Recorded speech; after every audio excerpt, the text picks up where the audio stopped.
Okay, so Lynn, you have a totally different conclusion after writing like an extremely well-researched piece on all the ins and outs of Ethereum. So based on that extensive research, you concluded that you would not invest in Ethereum at this time. So what factors led you to that decision? Yeah, so one thing I point out is I don't really view my position as opposite of Raoul. I actually think there's a ton of overlap. It's just not a perfect overlap. And the way I kind of look at it is, so for example, in the article, the overall conclusion is that I could see a non-zero allocation to Ethereum as making sense. And so I gave, for example, 80% Bitcoin, 20% Ethereum, or 90% Bitcoin, 10% Ethereum, or 100 to 0. I think there's still a case to kind of focus on Bitcoin, which is what I'm preferring to do. But I also point out that if Ethereum were to break over 1400, which now as of this recording it has, that's pretty bullish for the price action during a bull market in a broad sense. And so it's not necessarily that I'm bearish on the price in any kind of given 6 or 12 month period. It's more about outlining various pros and cons and then kind of sharing some of the concerns I had. And so I do agree that it is the really the one other protocol that does have a substantial network effect. And so that's pretty much undisputable because so many tokens run on Ethereum now. There's so much development happening on Ethereum. And so in my kind of mind, I think the big concern is to make sure in some ways we separate the growth of the ecosystem from the growth of price in the long term. And because you can be, for example, very bullish on the amount of value that's settled on Ethereum, the amount of smart contracts that happen on Ethereum, and then have a somewhat different view on what happens to actual Ethereum token appreciation over the long run when you include bullish and bearish cycles. And what I mean by that is, for example, if you look back during the 2017 high, since then, about 3 times as much value settles on Ethereum, and the market cap is still just roughly back to where it was. And that for an Ethereum bull, what you then argue is that therefore Ethereum's undervalued, and therefore that's kind of a bull case for Ethereum. A somewhat different view is, for people that aren't familiar, John Pfeffer wrote a paper back in late 2017, kind of highlighting this problem. And his argument was that the utility protocols, even if they are used for a lot of, kind of ecosystem GDP, you could call it, if they're used for a variety of things, that the value won't necessarily accrue to those tokens. Basically, you can have a high velocity, and that there basically might not be kind of a quote unquote moneyness associated with those tokens in the long term. It doesn't preclude those from being moneyness. If we see things like more and more collateralization of Ethereum, if you see a strong preference towards staking and kind of enough people wanted to hodl it as money, it can still become money. But basically, there's somewhat of a separate argument about the size of the ecosystem and the price of the tokens in the long run. Although I do agree, I think in many points that I can see why a lot of people want to have a position in Ethereum, and I can also see that it does so far have a substantial network effect.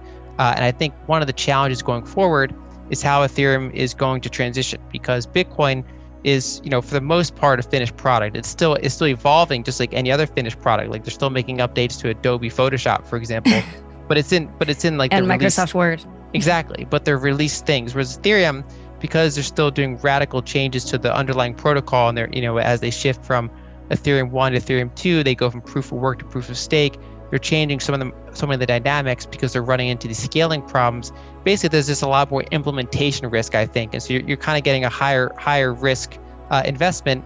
And I'm kind of open about whether or not it's higher reward, and that's why my preference was I can see why people like it, but that my view is I still like the risk reward of Bitcoin the best.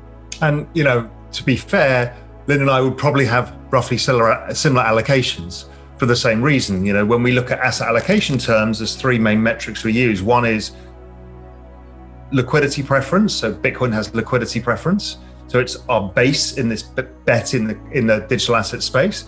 The next is time preference. Well, Bitcoin has been around longer. It also has a more understandable both network effect and value proposition. So you tend to hold it longer. But risk preference, and Ethereum has both of those, but not quite as superior as Bitcoin. Risk preference, there is because it's earlier in its network effects, the chances of more exponential price rises are higher. So you need a smaller allocation to have roughly similar effects in the portfolio. So we kind of agree. The one thing I did want to mention was that John Pfeffer paper. I kind of wrote a long article about it. Both of those things, firstly, he kind of said that the network effect didn't apply to anything except Bitcoin, which I think has been proven wrong. But the other one is he used the quantity theory of money, which basically we threw out in about 1981. And I worry that trying to look at these in terms of moneyness is trying to compare Bitcoin with an apple. They're kind of not the same thing. I cannot... Raoul, can you explain what the quantity theory of money is? Well, this is this MV equals PQ way of looking at, and that's why we talk about velocity of money, because that was one of the reasons the whole thing fell apart. And you know, you're trying to figure out what the overall value of the money proposition is within this. And I'm not sure any of that applies. And that was my issue with John Favreau's paper. I thought it was really interesting, but I spent a long time thinking about it. I thought, that doesn't work in the real world. I mean, there is literally zero correlation between money supply and inflation. So that kind of throws all of his arguments, all of that kind of Friedman stuff out of the window. So I looked at it and thought, well, what is the difference here? I think he's arguing the case for Bitcoin about Bitcoin as a reserve asset, and then saying basically nothing else looks like that. And guess what? Nothing else looks like Bitcoin. And that's why we love Bitcoin. You know, it has a unique value proposition in the world. And many of these other protocols have their own unique value propositions. Many of them will not get network effect, and some that we don't even know of now will have massive network effects. It's the same happened with the internet, same happened with mobile phone networks and almost any other network that we've seen. And so, Raoul, does that mean that you allocated 10 or 20% like Lynn was saying she might do if she were to allocate? So I started at 80-20. The Ethereum's gone up a lot more already. And then I allocated more. So I'm like 60-35. And then I went further out the risk curve and I bought a basket of alts as well. Equally weighted. Which ones? Well, I'm not going to say because because I don't want to make it like I'm pumping anything, you know, because the alts world is a little bit wild and crazy. So I didn't want to do that. But basically what I took was I just looked at ones that looked like they were getting network effects. I asked people on Twitter. I got 6,500 responses. So I could figure out, okay, what looks like they've got network effect here. I look at the charts, and as long as they're a reasonable size market cap, I just took an equally weighted basket because I've no clue and I just don't have time to understand these in the depth that, you know, we've all had to learn Bitcoin in, and we're all having to get up to speed with Ethereum in. So I did that because I know in the end, everybody does what I've done, which is they go further out the risk curve. They do it in emerging markets. So you might start with the EM ETF, which is a very simple way of getting emerging market exposure. Then you might get more India exposure because you kind of favor that and it works for your time preference. Think, okay, India, I can see that this is going to work for the next 10 years. And then as that trend starts developing, you start buying all sorts of frontier markets because everybody's piling in the risk curve. And the same happens in crypto.